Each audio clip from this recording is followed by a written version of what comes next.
শুনেন, আপনি আমি না জানা মানলেই গায়েব হয়ে যায় না।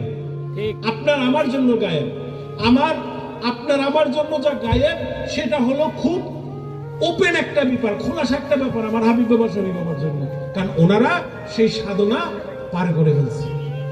আপনার আমার জন্য যেটা খুব কঠিন সেটা আমার বাবান্ডে হযরত কেবলা গাবার জন্য মামুলি 1 সেকেন্ডের কাজ।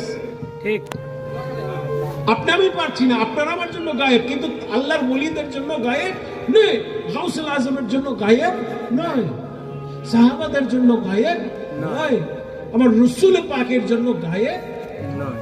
আরে আমার রাসূল পাকের জন্য তো আল্লাহও গায়েব নয়, আল্লাহ পাকই তো ওনাকে দেখা করে দিয়ে দিয়েছেন মেরাজের রাতে, যেখানে কেউ যেতে পারেন সেখানে আমার রাসূল চলে গেছে। গায়েব হলো আপনার আমার জন্য, ঠিক আছে।